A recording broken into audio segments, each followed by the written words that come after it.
Well, that was disappointing. Well, really, the trade deadline day was a disaster, but the entire trade deadline month was absolutely exhilarating. But among every single NHL team, who did the best, who did the worst, and what grade do I give your favorite NHL team for their trade deadline month?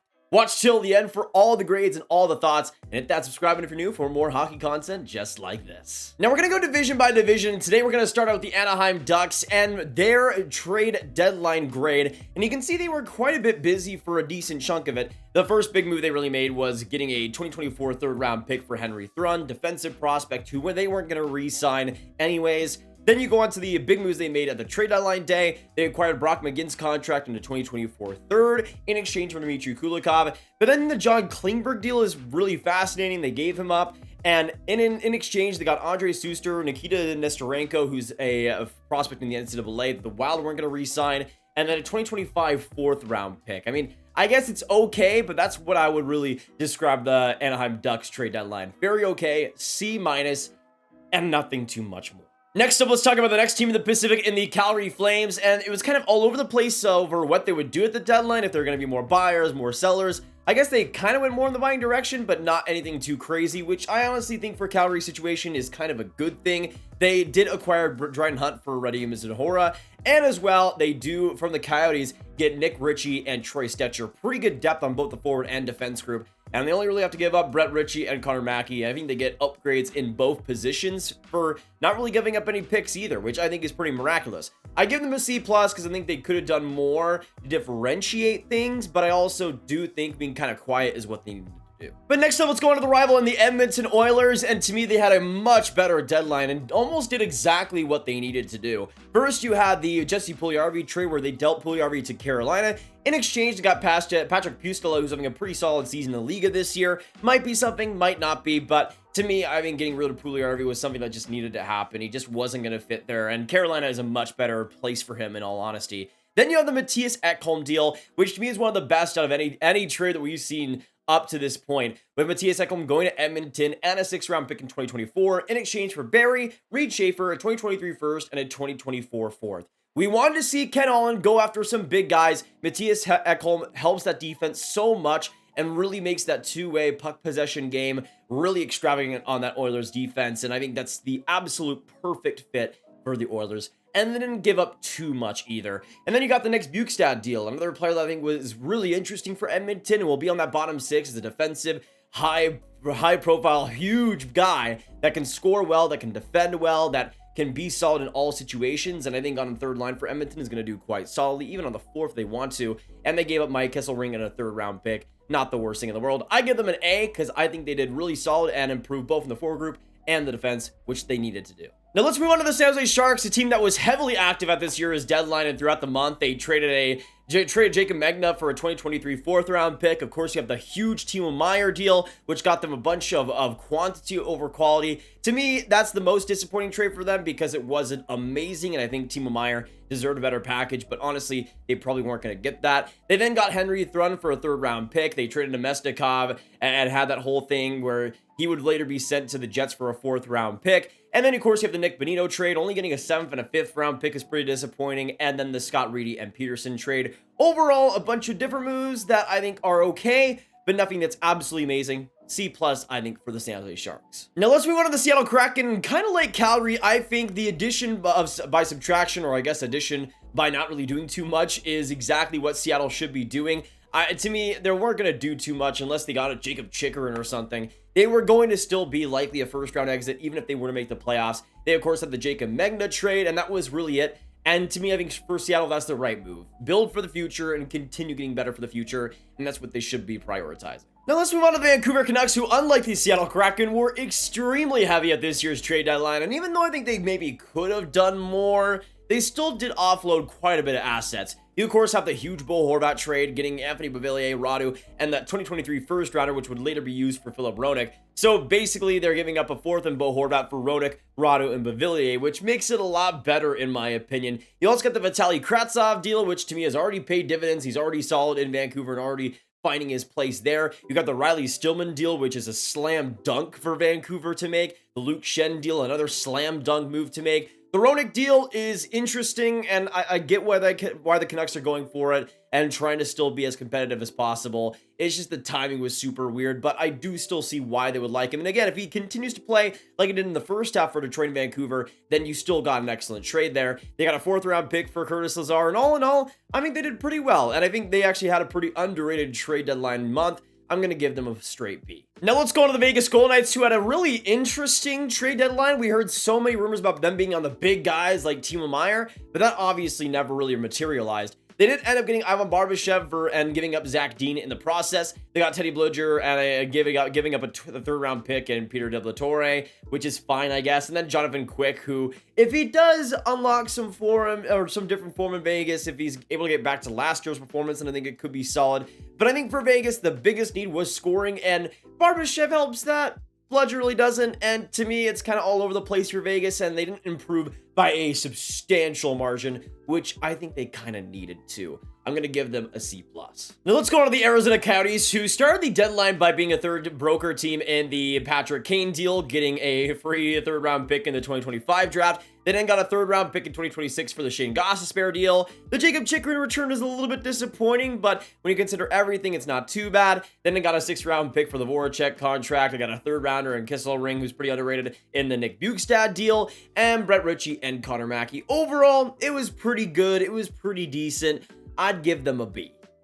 Next up, let's go on to the Chicago Blackhawks, who kind of had a similar deadline, I would say, to Arizona. First, it started off with the Nikita Zaitsev deal, bringing that on for a 2nd-rounder and 4th-round pick. That's easy money for Chicago, easy draft picks, really. You have the Jack Johnson funny deal. You had, of course, the McCabe and Lafferty deal, getting a 1st-rounder and a 2026 2nd-rounder on top of that. Not the worst thing in the world. They also acted, of course, with the Patrick Kane deal. They got a 2nd-rounder and a 4th-round pick in 2025. And this is interesting because I think just like the Chikrin deal, the main selling piece that Chicago had a little bit of an underwhelming return. For Chicago, though, they had more excuses with Kane having a no-move clause and wanting to go to New York. You also had the Bjork deal. You had the deal where they sent Max Domi to Dallas for a 2nd-round pick in Hudobin. And overall, I would give the same grade as Chicago, a pretty solid B. Now let's go to the Colorado Avalanche. They started the trade deadline frenzy, getting Matt Nieto and Ryan Merkley, which I thought was pretty solid for them. They ended up giving away Shane Bowers for Keith Kincaid. They got Jack Johnson back. They ended up acquiring Lars Eller for a 2025 2nd-round pick.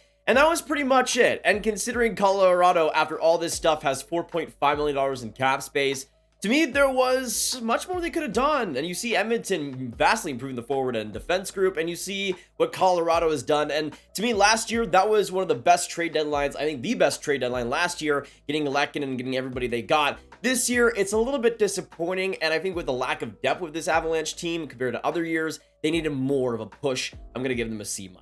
Next up, let's go to the Dallas Stars, and to me, I think they had a pretty fine deadline. They got Evgeny Dadonov for Denis Gurianov, and then they got Max Domi and Dylan Wells for a 2nd-round pick and Hudobin, as well as acquiring Scott Reedy for Jacob Peterson. Overall, it was fine. They didn't give up too many assets, and they'll probably just be okay.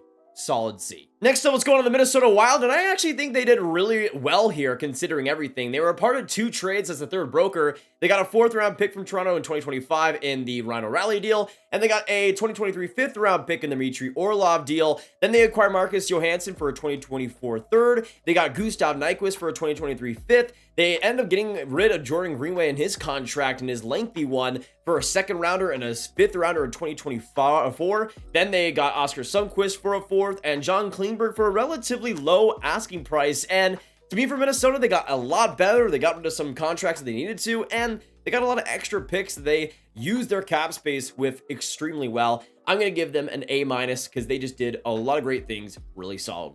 Let's move on to the Nashville Predators and their excellent trade deadline. They first got rid of Nino Niederreiter for a 2024 2nd-round pick. Pretty good value. They got rid of Tanner Jeannot for a 1st-rounder, a 2nd-rounder, a 3rd-rounder, a 4th-rounder, a 5th-rounder, and Cal Foote.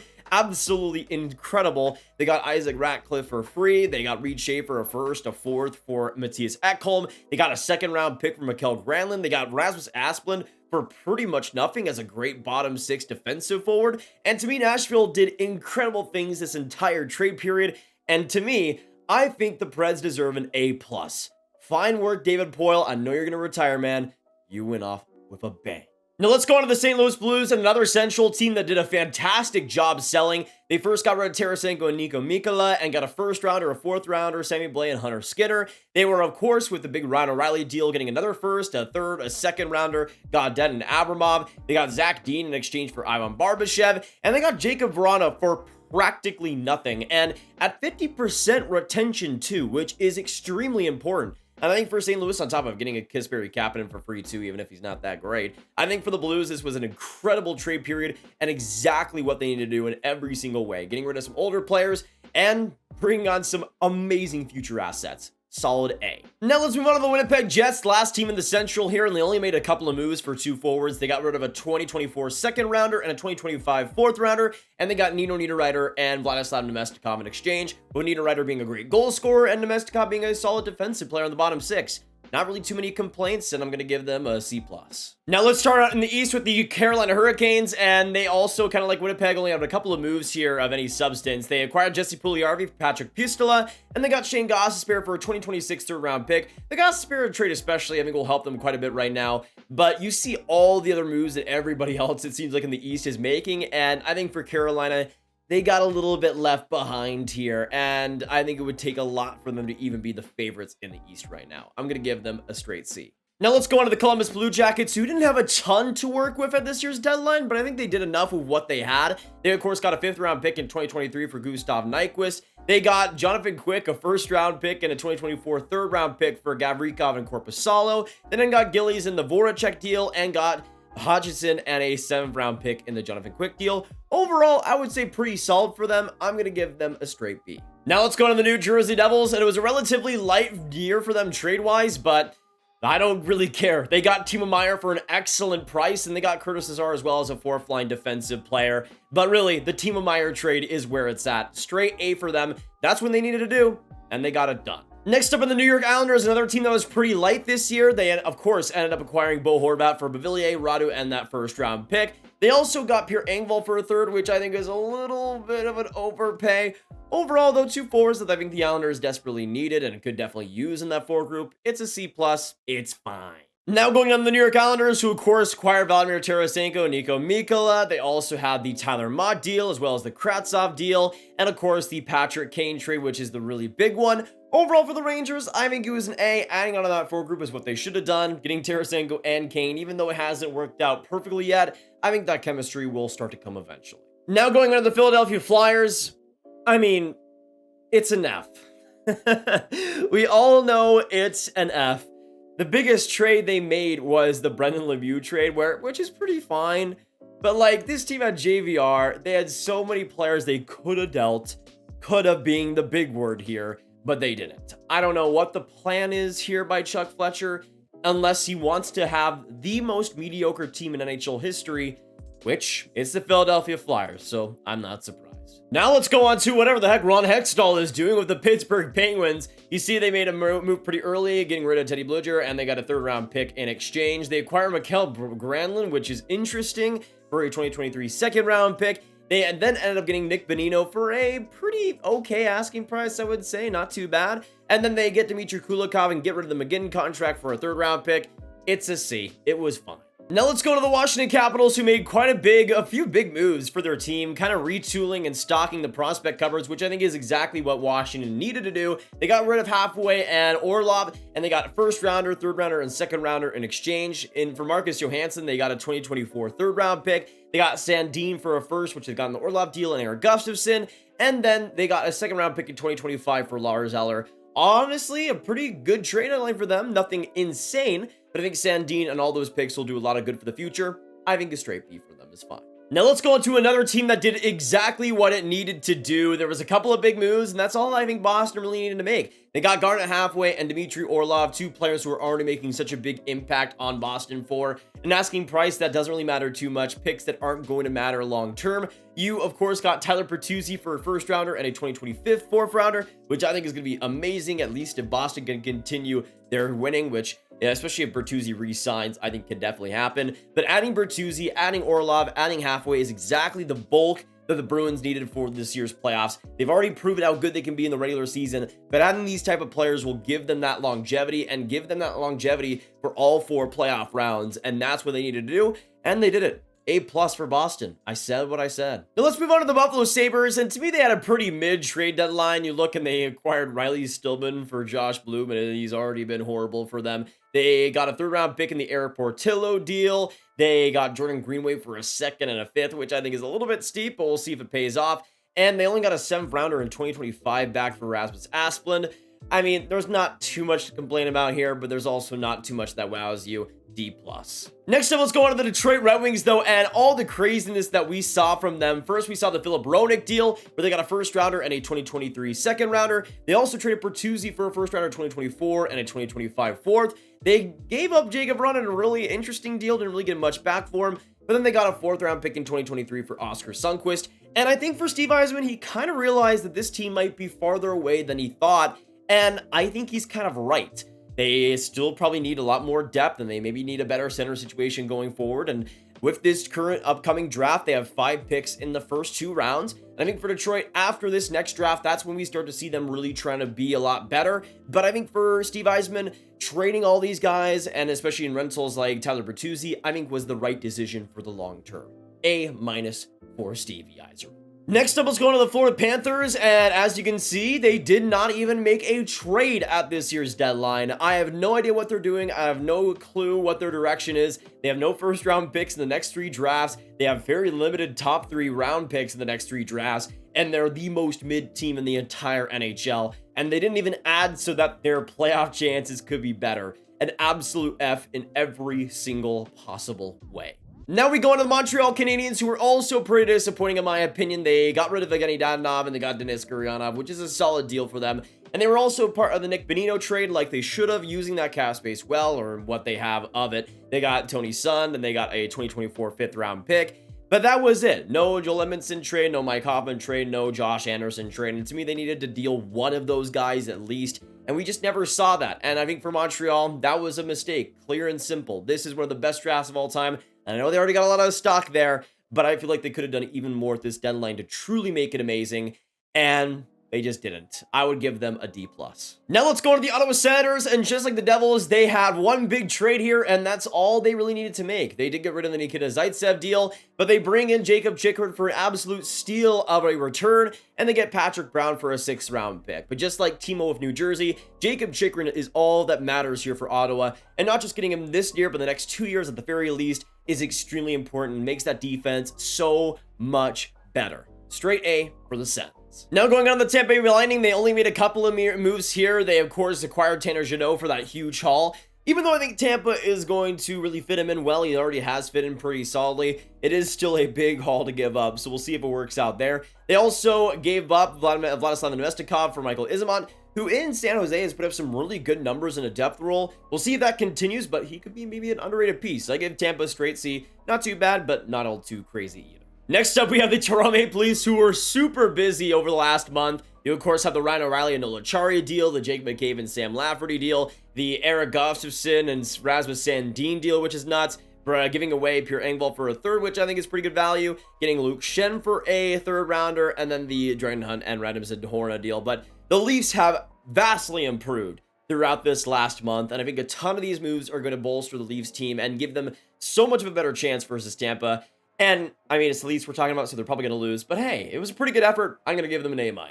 But that'll be it for my grades for the 2023 NHL trade deadline. Thank you guys so much for watching. If you did enjoy, hit that like button, hit that subscribe button, and hit that notification bell. Comment down below. What do you guys agree and disagree with my grades, and what grade would you give your favorite NHL team? Let us know all your thoughts. Of course, share this video with all the hockey fans you guys know online. Get the grades out there, and click on this card for all my hockey trade content, run one playlist. My name is Nathan. Have a great trade deadline day, and I'll see you in the next one. Goodbye.